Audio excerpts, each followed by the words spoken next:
ఈ జనాలకు కూడా నాకు అర్థం కాదు ఏంటంటే, చిన్న చిన్న మైసమ్మ దగ్గర ఎక్కడ పడితే అక్కడ మనం కోళ్ళు గొర్రెలు కోస్తూనే ఉన్నాం కదా, ఇలా కొత్తది ఏముంది నాకు అర్థం కాల.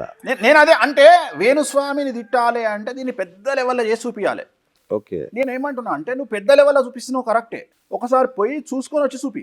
మొన్న ఒక స్వామీజీ పోయిండు, అక్కడ మనకు 2 సింహాల మధ్యన గణపతి ఉంటాడు. అవును, అందరూ అది అక్కడ క్షేత్రపాలకుడు అని గణపతి దగ్గర ఫోటోలు దిగుతారు, హీరోయిన్స్ అంతా, హీరోలంతా, అంబానీ అంతా. అక్కడ నిలబడి చెప్తున్నాడు ఇక్కడ బలులు ఉండవని. ఆయన బా ఇదే ఏం క్రెడిబిలిటీ ఇది, ఎంత ఘోరము. నువ్వు అమ్మవారి సాక్షిగా నువ్వు ఒక స్వామీజీ అయి ఉండి నువ్వు అమ్మవారి పక్కన నిలబడి అమ్మవారి గర్భాలయానికి ఆనుకొని నువ్వు చెప్పే అబద్ధం ఇదా?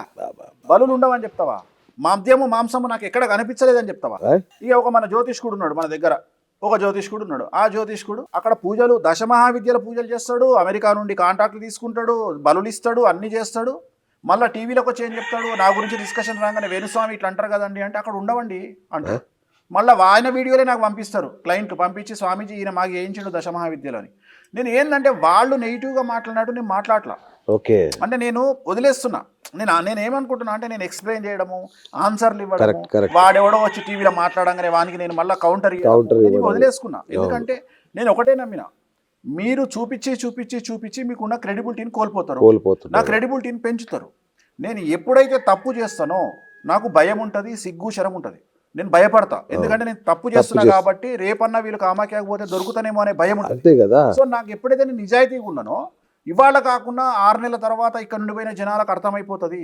అక్కడ వాళ్ళు బలులు చూస్తారు, మద్యం చూస్తారు, మాంసం చూస్తారు. చూసిన తర్వాత ఆటోమేటిక్ నా దగ్గరకు వచ్చి స్వామి మీరు చెప్పేవే కరెక్టు అని నమ్ముతారు. సో ఇప్పుడు తెలంగాణ మూమెంట్ ఎందుకు వచ్చింది ఇక్కడ తెలంగాణలో అంటే, ఇతర ప్రాంతాల వాళ్ళు తెలంగాణకు వచ్చి తెలంగాణను కబ్జా చేస్తున్నారు అనేటువంటి విషయంలో తెలంగాణ ఉద్యమం వచ్చింది. నిన్నగాక మొన్న మార్వాడీల మీద ఉద్యమం ఎందుకు వచ్చింది అంటే, మార్వాడీ వాళ్ళు వచ్చి తెలంగాణ ప్రాంత వర్తకులను బతకనివ్వట్లేదు అనే ఉద్యమంలో ఉద్యమం వచ్చింది. మరి తెలుగు రాష్ట్రాల నుండి ఆఫ్టర్ ఆల్ వేణుస్వామి అనేటోడు పోయి 10 సంవత్సరాల నుండి కామాఖ్యలో రాజ్యమేలుతుంటే కామాఖ్యలో ఉండే పంతులకు కాలదా? కాలదా? వాళ్ళ జెలస్ ఫీల్ గారా, వాళ్ళ ఈగో ఫీల్ గారా? సో అలాంటి ఒక క్యాండిడేట్ను కొంతమంది పట్టుకొని బెంగళూరు నుండి కొంతమంది తెలుగు వాళ్ళు వచ్చి ఒక వీడియోలా, నువ్వు ఏం చేస్తావో నాకు తెలియదు, ఆయన ఈ బలి ఇస్తందుకు మీకు గర్భాలయం నుండి వచ్చి మనం బలి దగ్గరికి పోతాం, బలిగర్కు తెలుసు కదా, దున్నపోతు బలి చేయడానికి పోతాం కదా, అక్కడ నిలబడ్డాడు తను 2 గంటలు నా కోసం. సో నేను అక్కడికి రాగానే నాతోని ఆర్గ్యుమెంట్ లాగా స్టార్ట్ చేసుకున్నాను. ఈ argument, this is small argument. ఈ ఆర్గ్యుమెంట్ను పక్కన ఉన్నటువంటి ఒక వ్యక్తి, ఆల్రెడీ ప్రిపేర్ అయిన వ్యక్తి సెల్ ఫోన్తో వీడియో తీసాడు. తీసి వేణుస్వామిని బయటికి గెంటేసారు. వేణుస్వామిని గెంటేసాడు కాదురా, ఈ ప్రపంచంలో ఏ గుడి నుండి ఎవరిని. సో అది తెలియక అందరి, నేనేమనుకున్నా, నేను వచ్చి ఆన్సర్ చెప్పదలుచుకోవాలా, ఎందుకంటే ఇక్కడ గమనించా గురించి అంటే నాకు తెలుసు కాబట్టి చెప్తున్నా.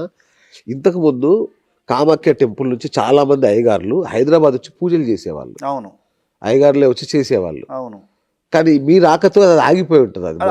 అది ఆగిపోయి, అందుకే మీ మీద పగబట్టి ఉంటారు. ఇది ఒక కోణం ఉంది అంటే చాలా మంది తెలియదు కాబట్టి చెప్తున్నాను నేను. ఇప్పుడు వాళ్ళకి ఏమైంది అంటే, ఇక్కడ నా వల్ల రెండోది, నేను ఇక్కడ నుండి పోయి అంతకు ముందే ఇప్పుడు నా మీద ఆ వీడియో ఆగస్టు 19, 2025 నాడు వచ్చింది. అవును, నేను 18వ తారీఖు నాడు నేను అక్కడ దియోధని ఫెస్టివల్లో పాల్గొన్నాను. నాకు రెడ్ కార్పెట్ వేసారు. ఆ వీడియో చూసా కానీ బ్రహ్మాండంగా అసలు. సో ఎవరికైనా జెలస్ ఫీల్ అవుతారు కదా, ఘోరంగా. చిన్న ఆర్గ్యుమెంట్. సో దాన్ని తీసుకొచ్చి బయట పెట్టినప్పుడు నేను ఏం ఫీల్ అయినా అంటే, నేను ఒకటే ఫీల్ అయినా, నన్ను వ్యక్తిగతంగా విమర్శించినప్పుడు అమ్మవారు ఏమనుకోలే.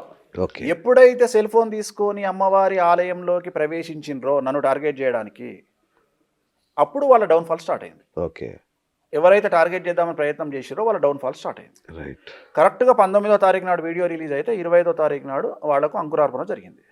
సో ఎవరైనా కానీ ఒక మనిషిని టార్గెట్ చేయడానికి ఒక అమ్మవారిని వాడుకొని ఆ అమ్మవారిని నెగిటివ్గా ప్రచారం చేద్దాము అనుకునేటువంటి ఆలోచన చాలా చాలా చాలా తప్పుడు ఆలోచన అని నమ్ముతాం. కరెక్ట్.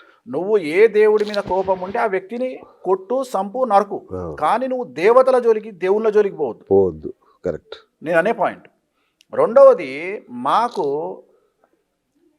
నేను ఒకటే పాయింట్ ఏం చెప్తా అంటే, ఒకవేళ నేను శాస్త్ర ప్రామాణికంగా వామాచారానికి లేదా దశమహావిద్యలకు లేదా తంత్ర మార్గానికి వామాచారానికి వ్యతిరేకంగా పోతే ఈ పాటికి నన్ను సర్వనాశనం చేస్తుండే అమ్మవారు.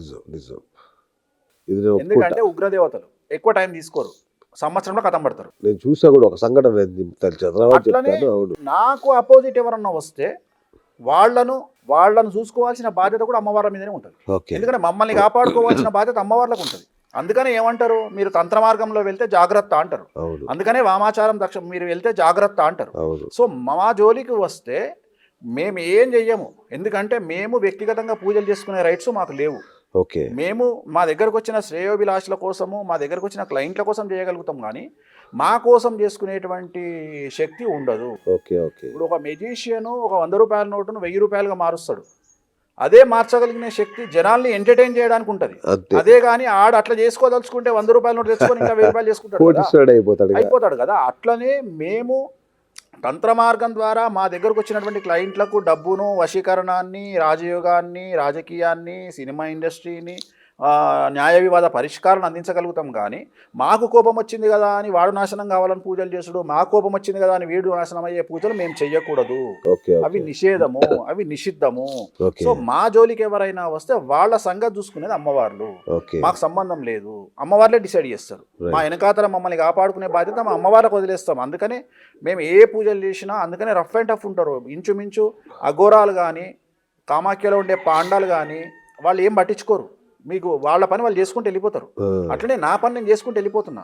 నెగిటివ్లు వచ్చినాయా, నా గురించి ఎవరేం ట్రోళ్ళు పెట్టిర్రు, ఎవరేం మీమ్స్ పెట్టిర్రు, వీటి గురించి ఆలోచన చేసేటువంటి పరిస్థితిలో నేను ఉండా. ఎందుకంటే నిత్యం దచ్చేవాడికి ఏడ్చేవాడేవాడు, రోజు చచ్చిపోతే ఎవడు ఏడుస్తాడు. అట్లా నాకు ఏదో ఒక రోజు మొత్తం 10 ఏళ్లలో ఒకసారి పెట్టిన వేణుస్వామి గురించి అంటే ఫీల్ అవుతా. ప్రతి వారం నా మీద 3 వీడియోలు ఉంటాయి కదా, ఇంకా నేను ఎందుకు ఫీల్ అవుతా?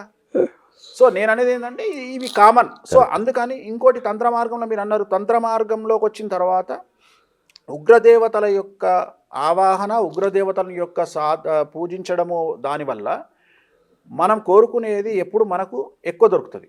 మనం 100 రూపాయలు అడుక్కుంటే మనకు 1000 రూపాయలు దొరుకుతుంది. మనం 100% పబ్లిసిటీ అడుక్కుంటే 1000% పబ్లిసిటీ దొరుకుతుంది. ఈ దేవతలను పూజించే ఎవరికైనా అదే జరుగుతుంది. ఇవాళ నరేంద్ర మోడీకి సంబంధించి అక్కడ మీకు పూజలు జరుగుతాయి. ఇవాళ అంబానీ ఫ్యామిలీకి సంబంధించిన పూజలు జరుగుతాయి. ఇవాళ మీరు అక్కడ బంగారు గోపురాన్ని చూసిర్రు. ఆ బంగారు గోపురం 50 కిలోలు అవి చేయించింది కామాఖ్యలో అంబానీ ఫ్యామిలీ.